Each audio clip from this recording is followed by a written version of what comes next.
pessoal, tudo bem? Então, hoje nós vamos falar na nossa disciplina de estatística sobre a unidade 6, né, que é a unidade de probabilidade e estatística, tá? Referente ao módulo 6 também.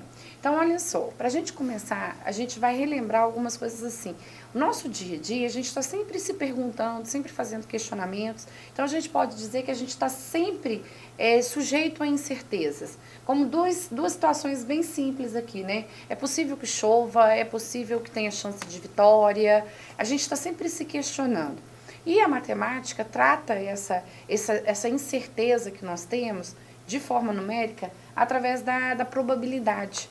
Né? E a probabilidade é uma ferramenta muito importante para a gente trabalhar com a estatística, porque a estatística trabalha muitas vezes com estimativa, e estimativa para a gente de uma certa forma é como se tivesse uma incerteza, né? Eu estou prevendo, eu estou fazendo uma análise, estou fazendo conclusões a respeito de um dado calculado e que aquilo pode ser estendido para o futuro, por exemplo, né? Então, nós já sabemos que para se obter, né, informações sobre algumas características de população, o tamanho amostral, ou seja, o tamanho da nossa amostra, é muito importante. Então, a probabilidade vai ajudar a gente a entender essa ideia do que é a amostra do ponto de vista da incerteza, né? E é uma ótima ferramenta para a estatística que nós estamos trabalhando, que é a conhecida estatística inferencial, que é aquela na qual a gente, a partir de uma análise de dados, a gente é capaz de concluir ou de tirar alguma informação,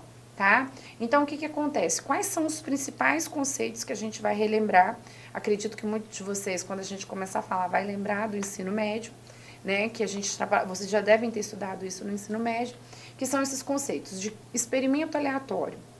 A palavra experimento significa que você vai estar realizando algum tipo de medida, observando. Aleatório é a ideia de que você não tem como prever a sequência ou uma organização. Então, é aleatório que saem as informações. Um exemplo bem claro que a gente tem é o lançamento de um dado, por exemplo. Né? A gente nunca sabe qual face, se o dado não é viciado, qual face que vai cair para cima, né? Voltada para cima. Quando você tem lá o sorteio da Mega Sena, os valores, cada bolinha fica girando dentro daquele globo e é tirada ao acaso, aleatoriamente. Não tem uma sequência, né? Isso é a ideia de um experimento aleatório. E, dentro desse conceito, o espaço amostral, que é o conjunto formado por todos os possíveis resultados. Então, por exemplo, no caso do dado, que são 6 faces, o nosso espaço amostral é constituído de 6 possíveis resultados, que é de cada uma das suas faces separadamente caírem voltadas para cima, tá?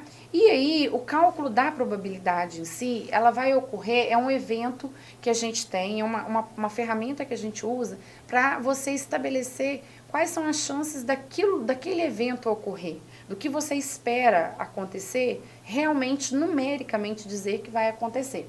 Né? Então, podemos definir o cálculo da probabilidade de um evento como a razão entre os possíveis valores, né, os resultados favoráveis e os possíveis valores que a gente tem. Então, no caso do nosso dado, só para a gente exemplificar de novo, é como se eu tivesse lá, quais são os resultados favoráveis? Aqueles que eu quero, né? E quais são os possíveis? As 6 faces de caírem. Então, por exemplo, as chances de cair o número 1 é o resultado que eu quero, favorável. Dentre quantas faces eu tenho a chance de cair a face com o número 1 voltado para cima? Eu tenho 6 opções para escolher uma. Então, é assim que a gente calcula a ideia de probabilidade de um evento ocorrer. Muitas vezes representado pela forma percentual ou pela forma numérica mesmo, que é a divisão de 2 valores. A percentual é quando eu faço a divisão e multiplico por 100, tá ok? E aqui a gente tem, ó, nós temos o espaço amostral, que são todos os eventos que podem acontecer, e no nosso caso aqui a gente tem uma situação que é um evento específico acontecendo. Então, é uma maneira que a gente tem de representar simbolicamente número de resultados favoráveis em relação a todo o espaço amostral, que são os resultados possíveis que a gente tem. E aí, vocês devem ter lido já no material texto que nós temos alguns tipos de eventos que são importantes para a gente estudar. O primeiro deles são chamados eventos mutuamente exclusivos, ou seja, é aquele em que um evento não depende do outro, não tem relação alguma com o outro. Então, graficamente, a gente representa por dois conjuntos que não se interceptam, não existe nenhum ponto em comum, e que, na realidade, se eu quiser calcular a união desses dois eventos, basta que eu some a probabilidade do evento A ocorrer mais a probabilidade do evento B ocorrer. Então, um exemplo bem simples para a gente, olha só. Considerando o experimento aleatório, lançamento de dado, como podemos calcular a probabilidade de que o número obtido na face superior seja múltiplo de 3 ou de 4, tá? Então, olha só, coloquei ali como espaço para a gente amostrar todas as faces, de 1 a 6, tá? E aí, qual é o que a gente está procurando? Eu quero que seja múltiplo de 3. Vamos analisar primeiro o múltiplo de 3. Das 6 faces, apenas o 3 e o 6 são múltiplos de 3. Então, esse círculo aqui que eu chamei de evento A, tá? Múltiplos de 4, a gente tem apenas ele, tá? Por quê? Vamos só lembrar aqui, caso vocês não se questionem ou não se lembrem. Quando a gente fala que um número é múltiplo, é porque ele é divisível e essa divisão é exata. Então, quando eu circulei o 3 e o 6 como múltiplo de 3, é porque eu consigo dividir 3 por 3 e 6 por 3, tá? E quando eu falei de múltiplo de 4, eu só marquei o 4, é porque é o único de todos os números que, quando eu dividir por 4, dá uma divisão exata. 4 dividido por 4 é 1. Se eu escolhesse o 2, ia dar 2 dividido por 4, que é 0,5. Então, não dá um número exato. Por isso que ali, como múltiplo de 4, é apenas o 4. Então, delimitamos como evento A os múltiplos de 3, como evento B os múltiplos de 4. Então, se eu quero calcular a probabilidade de que ocorra o 3 e o 4, ou os múltiplos de 3 ou de 4, se vocês analisarem e fizerem uma comparação, vocês vão ver que a gente tem um evento mutuamente exclusivo. Por quê? Os múltiplos de 6, de 3, desculpa, não são os mesmos de 4, tá? Então, com isso, o que a gente tem lá, ó? Quais são os de ocorrer os múltiplos de 3? São 2 eventos, tá? Então, a gente calcula a probabilidade como sendo a probabilidade de A mais a probabilidade de B. A probabilidade de ocorrer os múltiplos de 3 é dois valores, dois possíveis, são valores favoráveis, dividido pelos resultados possíveis, que são 6 faces. Então, eu quero 2 números em 6 que tenho para escolher, ou para o acaso. Então, o que acontece? Agora, a gente tem o seguinte, para eu calcular a probabilidade de ser múltiplo de 4, eu calculo do evento B. E o evento B eu quero todos os 6 números que tem de opção, eu quero só um, que é o 4. Então, a gente tem a probabilidade de 1 para 6. Quando a gente soma esses dois valores, a gente encontra a probabilidade de 1/2, que equivale a 50%. Ou seja, quais são as chances de ocorrer, né, quando eu lançar o dado, que saia um múltiplo de 3 ou um múltiplo de 4? De 50%. Tá ok? Bom, os eventos mutuamente não exclusivos ou não mutuamente exclusivos, né, são aqueles em que agora eu tenho uma relação, existe uma interseção, existem informações em comum entre relação ao evento A e ao evento B. Então, a gente costuma dizer que a interseção de A com B não é um valor nulo, ou seja, não me dá um conjunto vazio. Para a gente entender essa fórmula que a gente calcula para os eventos não mutuamente exclusivos, vamos pensar nesse exemplo que está aqui, ó, resumido ali, olha só. Em um grupo de 80 pessoas, ou seja, todo o meu espaço amostral, todas são de São Paulo. 53 conhecem o Rio de Janeiro. Então, eu escolhi como esse primeiro conjunto as pessoas que conhecem o Rio de Janeiro. Todas essas daqui que estão acompanhando o meu dedo, ó. Todo esse círculo são 53 pessoas. 38 conhecem Minas Gerais. Então, estão todas aqui, ó, representadas por esse segundo círculo, ok? Bom, 21 pessoas já estiveram nas duas cidades, ou seja, das 80 pessoas, 21 já estiveram em São Paulo, em Rio de Janeiro e em Minas Gerais. Então, está aqui, ó, nessa interseção aqui, ó, nessa sobreposição desses dois conjuntos. E aí, nessa sobreposição dos dois conjuntos, a gente tem esse conjunto, essa informação que caracteriza que o evento é não exclusivo ou não mutuamente exclusivo. Então, vamos fazer o cálculo para a gente aplicar a fórmula anterior. Lembrando que a fórmula que eu vou discutir com vocês é essa daqui, ó.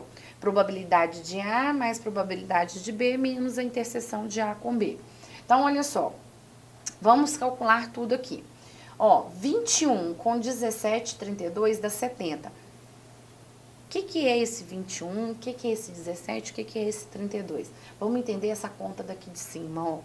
Quando eu falei que 53 pessoas conhecem o Rio de Janeiro, eu não tinha a intenção, quando eu botei o exemplo, eu ainda não tinha começado, quando eu iniciei o exercício, eu ainda não tinha a informação de que 21 pessoas conheciam também Minas Gerais. Então, dessas 53 pessoas que conhecem o Rio de Janeiro, 21 também conhecem Minas Gerais. Então, eu sou obrigada a excluir aqui daquele conjunto de pessoas que só conhecem o Rio de Janeiro. A mesma coisa eu faço aqui, ó. As pessoas que conhecem Minas são 38, mas dessas 38, 21 também já conhecem o Rio de Janeiro. Então, quantas conhecem somente Minas Gerais? 38 menos 21. Por isso que deu 17 lá. Tá ok? Então, aqui, ó, o que eu fiz com vocês foi simplesmente montar a fórmula. Olha como que tá aqui, ó. Probabilidade de A, 53. Probabilidade de B, 38. Probabilidade de A e B ao mesmo tempo, ou seja, de pessoas que conhecem as duas cidades, 21. Então, na realidade, o que nós fizemos foi 53 mais 38 menos 21. Eu descobri o número de pessoas que conhecem as duas cidades, tá?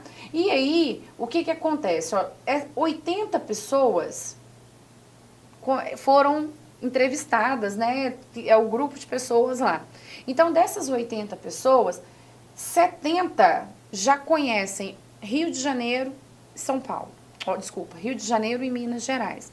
10 pessoas não conhecem nenhuma das duas. Como que eu fiz isso, então? Calculei a probabilidade das pessoas conhecerem as duas cidades. Para isso, eu fiz 53 mais 38 menos 21. Tá? Aí eu descobri quantas pessoas conhecem as duas cidades. 70. Se eu quero descobrir, olha a pergunta, qual a probabilidade de que ela tenha visitado apenas uma das cidades? Aí eu tenho, se eu quero conhecer apenas uma das cidades, a gente está colocando aqui, ó.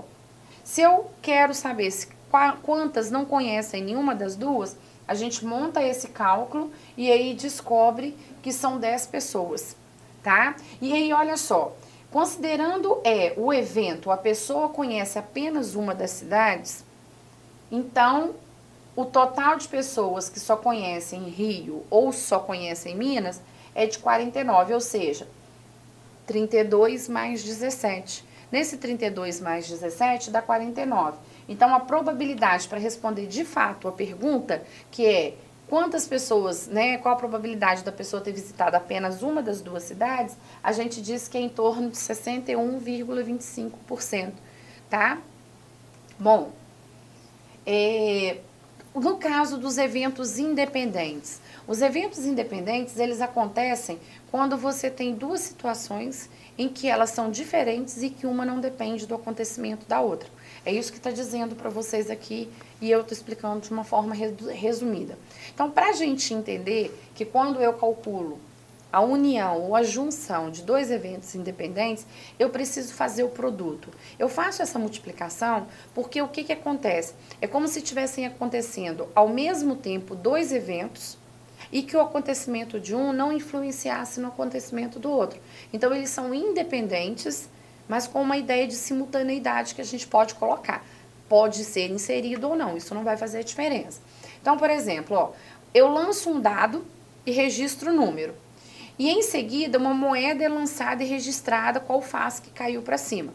Então, olha só, posso lançar o dado e a moeda ao mesmo tempo, que vou ter evento independente, e posso lançar o dado e depois lançar a moeda, ou vice-versa, que não altera o resultado. Aí a gente tem uma maneira bem clara da gente entender que são eventos independentes. Porque um é um objeto, dado, o outro é uma moeda, tá? Então, o que acontece? Olha a pergunta, qual é a probabilidade de obtermos o número 5 no dado e a coroa voltada para cima na moeda? Então, a gente vai analisar os dois separadinhos, olha só. Para eu calcular, para eu saber a probabilidade de que aconteça o número 5, desculpa, eu tenho lá 6 números, que podem ter 6 valores de face, tá? E eu só quero uma. Então, o meu resultado favorável é uma face, dentro de quantos possíveis? 6. Por isso que a gente tem um sexto ali, tá? A moeda, ela tem duas faces, cara e coroa. Então, eu tenho chance de sair ou cara ou coroa. São os dois resultados possíveis. Eu quero um deles, que é a coroa. Então, de 2, eu quero 1. Por isso que a probabilidade é 1/2.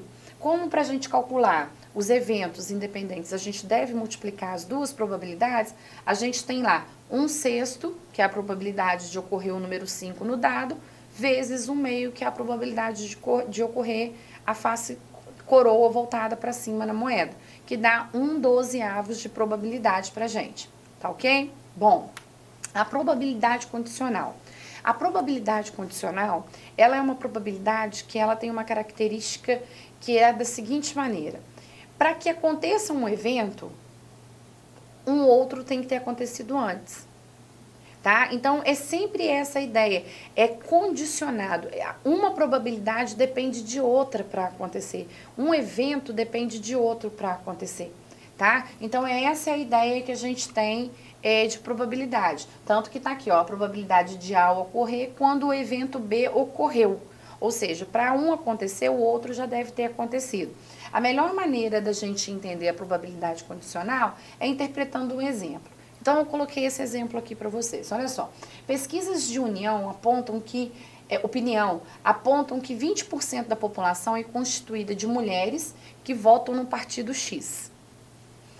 Sabendo que 56% da população em pesquisa são mulheres, qual é a probabilidade de que uma mulher selecionada ao acaso da população vote no partido X? Então, eu estou querendo que a probabilidade da pessoa escolhida ser mulher e que, sendo mulher, vote no partido X. Então, eu estou ligando uma à outra.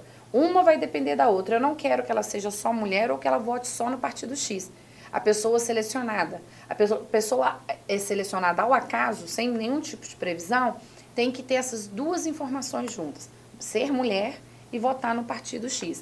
Então, olha só. Chamei aqui de evento B a escolha e a probabilidade de ser mulher, que a pessoa escolhida seja uma mulher. De evento A, eu chamei aquela pessoa ou a mulher, né, que vota no partido X. A princípio eu deixei como pessoa, porque eu peguei todo mundo, porque de um conjunto maior eu vou escolher a probabilidade de ser mulher. Então, o que eu estou procurando é a interseção de uma pessoa ser escolhida, seja do sexo feminino, e que ela vote no partido X. Então, eu estou procurando a probabilidade, é a interseção com B, tá? É isso que é a ideia, a mulher que vota no partido X. Assim, a gente está procurando a probabilidade condicional de que uma mulher seja selecionada e que essa mulher seja do partido X. Para isso, olha só, eu sei que 56% da população é mulher, então o meu P de B vai ser 56, 0,56. Para eu chegar nesse 0,56, eu peguei o 56 que está em porcentagem e dividi por 100. Do mesmo jeito que a probabilidade de que a mulher que vote no partido X seja escolhida é de 20%. Por quê? Olha só, pesquisas de opinião apontam que 20% da população é constituída de mulheres que votam no partido X. Então, esses 20% já são mulheres e votam no partido que a gente está querendo. Então, para a gente, a interseção com B, que é a mulher que vota no partido X, é de 20%, que dividido por 100 dá 0,2. Então, a gente está procurando o quê? Que a pessoa escolhida seja mulher e que vote no partido X. Então, o que eu peguei lá? A probabilidade de ser mulher e votar... A probabilidade da mulher que vota no partido X dividido pela probabilidade de ser escolhida dentre todas as pessoas da população, aquela que for mulher. Então, a gente tem P de B, a probabilidade P de A interseção com B, dividido por P de B, tá? Dá em torno de 35,7%. Ou seja, de toda a população que representa 100%, 35,7% dessa população, a probabilidade de 35,7% dessa população é de ser mulher e que vota no partido X. Ou seja, só para a gente fechar isso aí, é uma condição. Ser mulher e votar num partido. Então, para uma acontecer, depende da outra. Tá? Não é simplesmente ser mulher ou simplesmente votar num partido X. Tem que agregar as duas coisas, é a condição que a gente coloca. Por isso que chama-se de probabilidade condicional. Tá ok? Bom, com isso a gente fecha essa parte de probabilidade estatística, que é uma introdução com os pontos mais importantes que a gente tem da estatística aliada à probabilidade, o que a gente mais precisa da probabilidade para entender a estatística. Tá ok? Qualquer dúvida pode mandar uma mensagem pelo site e até a próxima. Um abraço.